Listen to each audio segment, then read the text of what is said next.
Mr.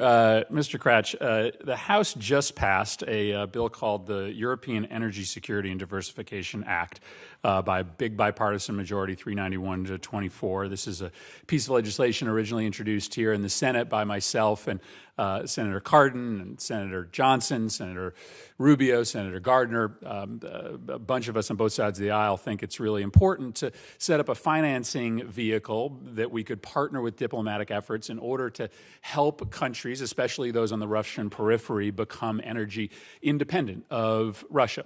A way at no cost to the American taxpayer to find some ways to try to push back on one of the prime means of Russian leverage, which is their energy that continues to flow largely unimpeded into countries that then become reliant on not only Russia's energy source, but becomes very intertwined with their foreign policy objectives and priorities as well. Can you talk about the importance of the United States standing up new capacities to try to help countries around the Russian periphery become energy independent of Russia? And I'd love to get your commitment to work with us on both sides of the aisle on this legislation.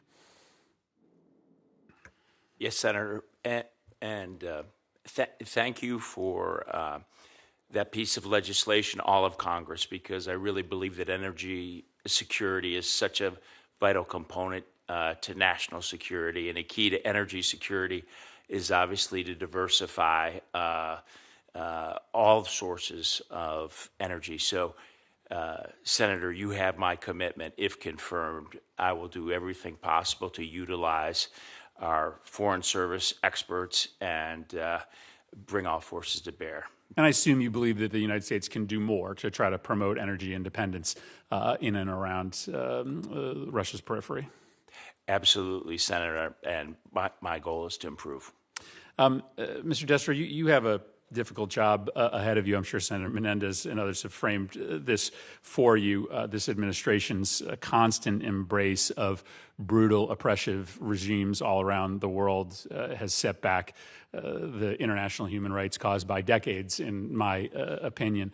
But this position, when I think done right, is one that makes the argument that despite all of the competing priorities we have in bilateral relationships, when our president and our Secretary of State is sitting across from another world leader, that they should raise and must raise issues of human rights, no matter the competing equities. There are always competing equities, and this job has been placed in the State Department in order to make sure that the human rights and democracy promotion equities are part of that equation.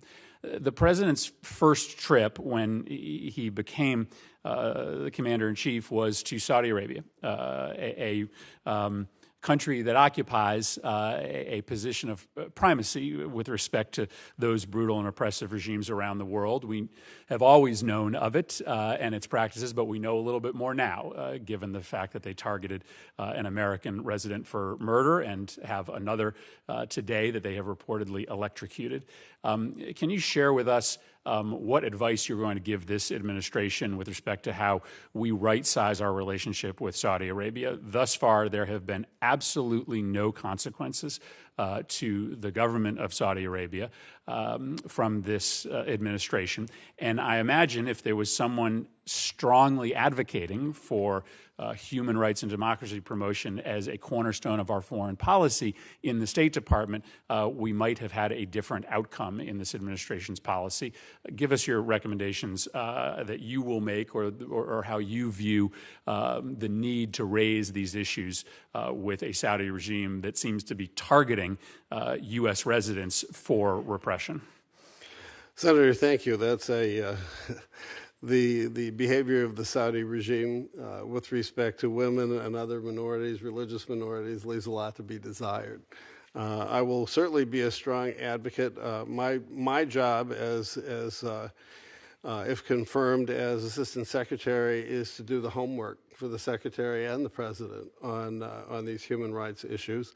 I do know that the President has been foursquare, and so has Secretary Pompeo, with respect to holding the people responsible for the murder of Khashoggi and others to account. There have been sanctions issued against people in the Saudi regime, and I understand that the process of looking at the evidence is still ongoing. Not having my security clearance, and unless and until I'm confirmed, I can't comment on where they are on that process at this point. Well, we'll look forward to having you back here. I think everyone, with the exception of the president, who has taken a look at the evidence available to us, has come to the conclusion that we have not sanctioned and targeted the people who were responsible for this killing. Thus, the need to have somebody in your position who is speaking truth to power on who is actually responsible for these crimes and who actually needs to be held accountable. But thank you very much for your participation today.